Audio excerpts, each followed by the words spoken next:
Hindi pa man nagsisimula ang bentahan ngayong umaga, mahaba na ang pila ng mga bibili ng 20 pesos na bigas sa Bureau of Animal Industry ng Agriculture Department. Live mula sa Quezon City, may unang balita si Gabriel Gonzalez. Gabriel? Susan, bago pa man mag-alas 5 ng madaling araw ngayong umaga ay nakapila na dito sa Bureau of Animal Industry ang ilang bibili ng murang bigas. Madilim pa lang, nakapila na ang ilang miyembro ng vulnerable sector sa Bureau of Animal Industry para bumili ng murang bigas. Hanggang 10 kilong bigas lang ang maaaring mabili ng mga mamimili na pawang bahagi ng vulnerable sectors gaya ng senior citizens, solo parents, miyembro ng 4Ps at persons with disability. Nahahati sa 3 ang pila ng mga miyembro ng vulnerable sectors. Ang isa ay para sa mga nag-register online, isa para doon sa may mga physical na stub, at isa para sa mga kukuha pa lang ng stub. Para sa mga kukuha pa lang ng stub, makikita doon ang schedule kung kailan sila pwedeng bumili ng murang bigas. Ayon sa ilang benepisyaryo na ilang beses nang nakabili ng murang bigas, kontento naman sila sa kalidad ng bigas. Kasi pag maaga rin uuwi dahil sa dami niyan.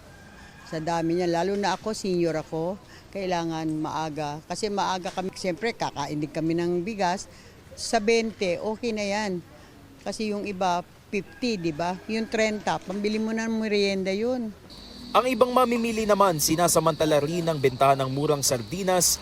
Nagbebenta rin kasi ang ilang local supplier ng ibang produkto sa covered court ng Bai tuwing may bentahan ng murang bigas.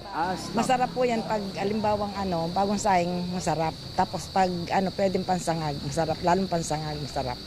Bawat punta ko rito, bumibili ako ng sardinas kasi 20 lang. Sa tindahan kasi 28, 30. Ay dito 20 lang.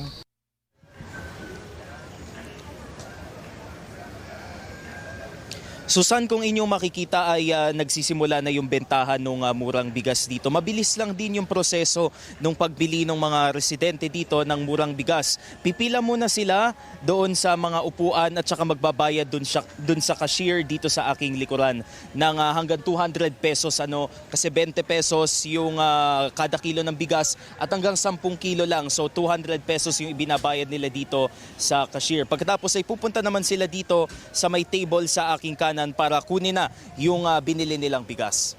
Yan muna ang unang balita mula rito sa Bureau of Animal Industry. Gabriel Gonzalez, GMA News.